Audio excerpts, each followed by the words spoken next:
Focus का नशा, ये वो नशा है जो अगर किसी को हो गया ना, एक दिन उसे वो सब हासिल हो जाएगा जो उसे चाहिए।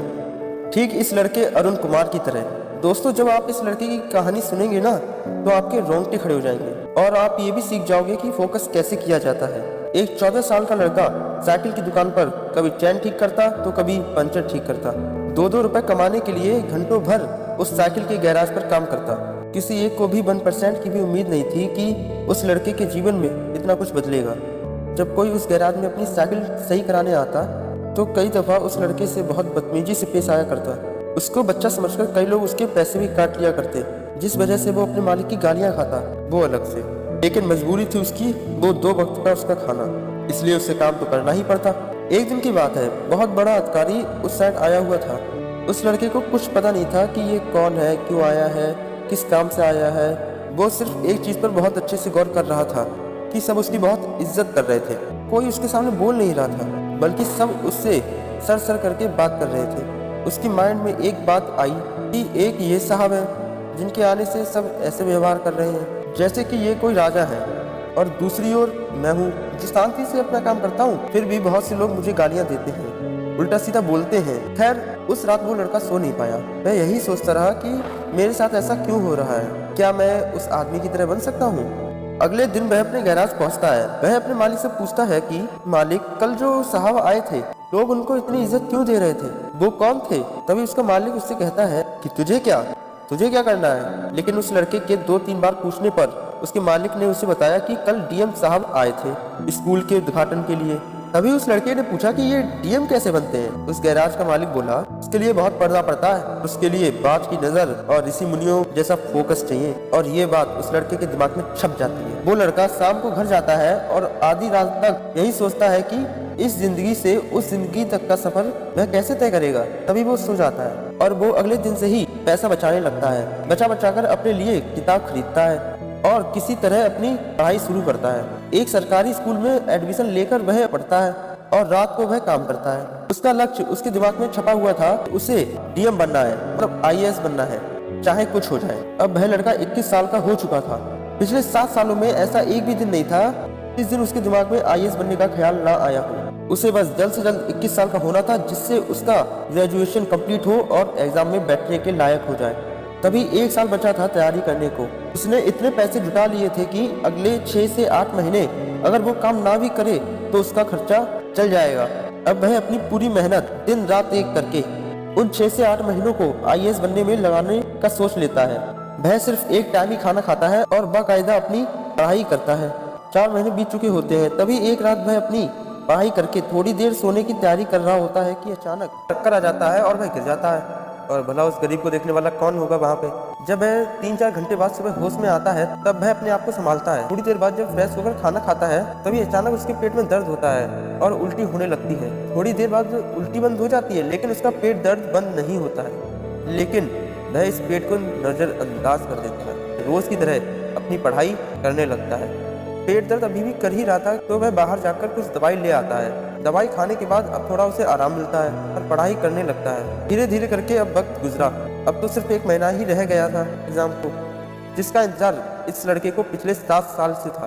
तभी अचानक एक दिन फिर से इस लड़के के पेट में दर्द होता है और इस बार इस लड़के के पेट में दर्द ऐसा हुआ कि वह इसे सह नहीं पा रहा था। तभी इसे डॉक्टर के पास मजबूरन जाना पड़ता है और वह डॉक्टर के पास जाता है। चेकअप के बाद से पता चल जाता है कि उसे किडनी स्टोन है, उसके पेट में पथरी है। यह सुनकर उसे झटका लगता है। डॉक्टर ने कहा ऑपरेशन करा लो या दवाई लो जो शायद ये गल जाए, मगर ये दर्द बहुत देगा अगर ऑपरेशन नहीं कराया तो।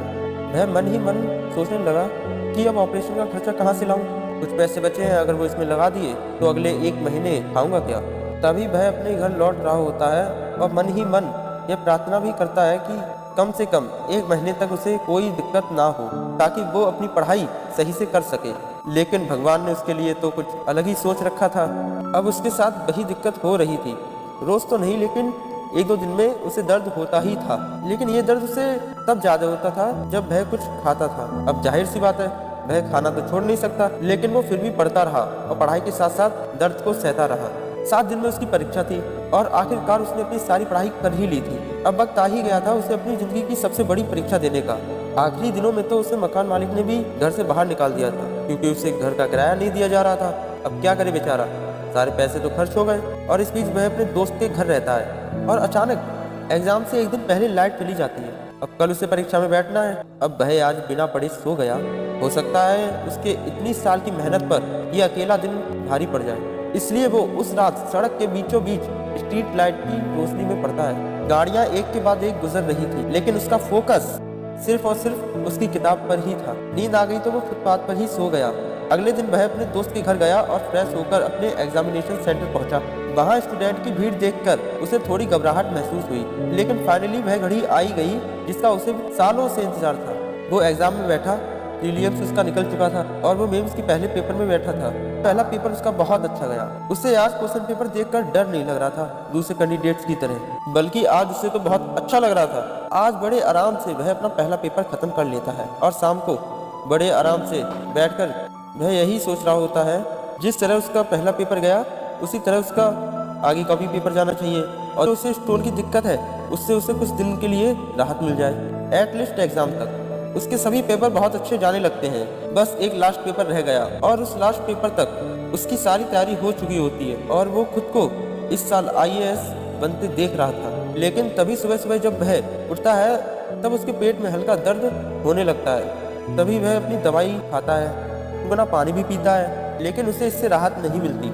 किसी भी तरह वह अपने एग्जाम सेंटर पहुंचता है तब दर्द बढ़ चुका होता है। जैसे तैसे करके वह एग्जाम देता है। एग्जाम दे ही रहा होता है तभी उसका दर्द इतना ज़्यादा बढ़ गया कि अब उससे सीधा बैठा तक नहीं जा रहा था। इन्विजिलेटर भी आकर उससे पूछता है कि क्या कोई दिक्कत है, और है तो वो बाहर जा सकता है, लेकिन वह लड़का मना कर देता है। उसका 1% ध्यान दर्द पर था और बाकी 99% एग्जाम पर। पूरी शिद्दत के साथ वह लड़का एग्जाम खत्म करता है और वहाँ से सीधा हॉस्पिटल जाकर अपना इलाज कराता है। लगभग 2.5 महीने बाद फाइनली UPSC अपने एक्सपीरियंस से रिजल्ट रिलीज करती है।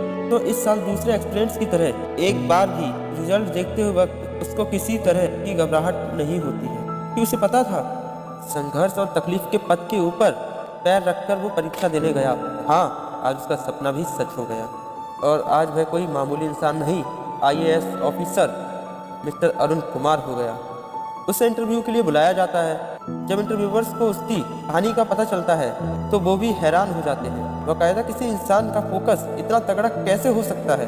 उस बंदे को यूथ क्लब की तरफ से इंटरनेशनल फर्स्ट में बुलाया जाता है, जहां वो कहता है दर्द हो, तकलीफ हो या मौत आ जाए, फिर भी तुम्हारा ध्यान तुम्हारी मंजिल से ना हटे तो ब्रह्मांड खुद तुम्हें जिताता है। मैंने अपने संघर्ष के दिनों में कभी संघर्ष पर ध्यान ही नहीं दिया। मेरा ध्यान सिर्फ एक चीज़ पर होता था और वो थी मेरी किताबें। फोकस का नशा था मेरे अंदर। किताबों के पन्नों से कभी ध्यान हटा ही नहीं। अगर उम्र की शक्ति नहीं होती शायद मैं 21 की उम्र से पहले ही UPSC निकाल लेता।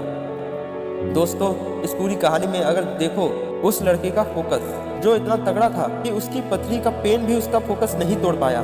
मकान मालिक ने घर से भगा दिया और सड़कों की गाड़ियों तक ने उसका ध्यान नहीं तोड़ा। उसको फोकस का नशा लग गया था।